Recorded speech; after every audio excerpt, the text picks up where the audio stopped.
Sud Radio, la petite philo de l'été, Vincent Cespedes. Bonjour Vincent. Bonjour Laurence, bonjour tout le monde. Philosophe essayiste, auteur de Le Monde est flou, l'avenir des intelligences aux éditions Plomb.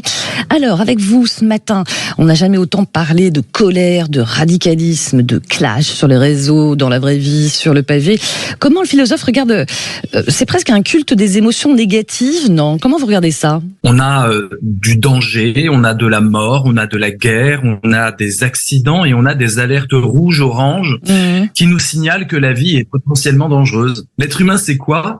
C'est un animal fabuleux. Il aime qu'on lui raconte des histoires, fabuleux au sens de fable, et audacieux. Il aime affronter des problèmes et qui est taillé pour la survie. Alors c'est amusant parce que par exemple sur Twitter, la tendance du moment, c'est malheureusement. En fait, on déplore les choses. D'ailleurs, c'est intéressant que Twitter se soit rebaptisé X. Vous voyez bien que dans cette transformation, on a le X de l'inconnu, du danger, de l'interdit. On aime quand c'est sulfureux, on aime aller voir là où les problèmes se portent pour pouvoir avertir. Lorsqu'on dit il arrive quelque chose de dangereux, vous êtes sûr de monopoliser l'écoute. C'est extrêmement important. Être écouté, est-ce que la colère, ça donne l'impression d'être plus écouté? On préfère de loin les tragédies aux comédies qui restent dans la pénombre. Donc la tendance générale, c'est de surfer sur les vagues de colère, de radicalisme, d'indignation. Ce que font les politiques aussi, d'ailleurs.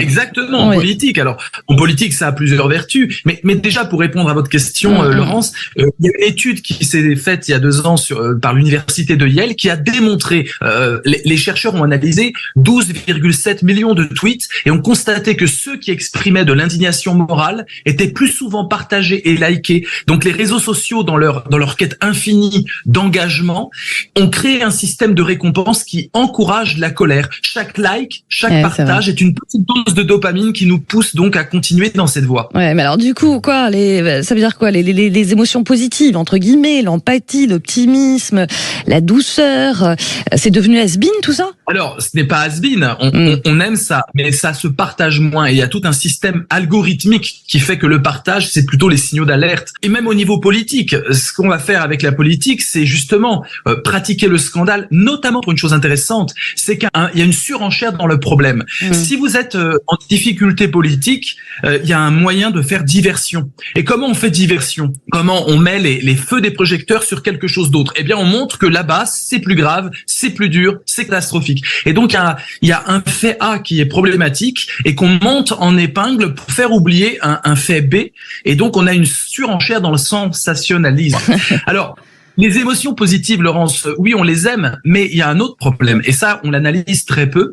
C'est qu'on a aussi une surenchère d'émotions positives factice, du fake bonheur. On le voit sur certains autres réseaux sociaux où on étale des vies qui sont complètement factices. Moi, j'appelle ça le bonheurisme. Qu'est-ce que c'est le bonheurisme? C'est devoir être heureux. On a moralisé le bonheur et du coup, nous sommes pris en étau entre deux choses. Un catastrophisme permanent et un bonheurisme qui finalement dit youpi, youplaboum, la vie est belle, mais qui est totalement factice. Et donc, il faut qu'on trouve une troisième voie. Est-ce qu'il y a une soif de radicalité chez les Français aussi, notamment chez les plus jeunes? Parce que là, on parle de colère, le radicalisme, c'est aussi une forme de contestation. Oui, il y a ce phénomène de radicalité, c'est aussi parce qu'on a l'impression d'être impuissant. Dès qu'on a l'impression que les choses nous dépassent, les problèmes concernant le climat, par exemple, ou les problèmes de la gouvernance mondiale, dès que les choses nous dépassent, on se sent impuissant. Et les citoyens veulent de plus en plus participer aux discussions, aux forums ou dans les affaires publiques.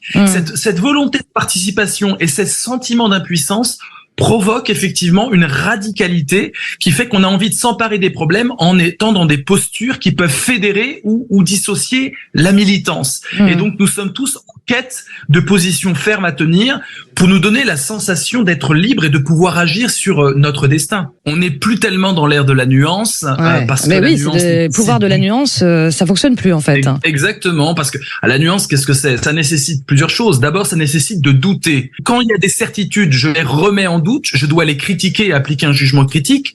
Quand il y a trop de doutes et trop d'angoisse, j'ai besoin de certitude. Et donc, dans cette dialectique-là, il y a une solution. Pour moi, la troisième voie, c'est de devenir créatif ensemble, de fabriquer ensemble de la cohérence et de l'incohérence. Le grand problème, c'est qu'on est isolés derrière nos écrans. Ouais. Nous sommes isolés les uns des autres. Nous n'arrivons plus à créer du nous. Si nous sommes perméables comme ça aux mauvaises nouvelles, c'est parce qu'en fait, nous déléguons notre liberté aux experts, à des gens qui vont décider pour nous. Et donc, il faut qu'on se réapproprie notre propre liberté et ça se fera de façon collective. C'est le mot de Camus, hein. Je me révolte, donc nous sommes. Et nous sommes restés à la première partie de la phrase, hein. Je me révolte, d'accord. Ouais. Mais après, il faut que les révoltes deviennent commune. C'est tout l'enjeu du XXIe siècle, selon moi. Et ben voilà, ce sera le mot de la fin.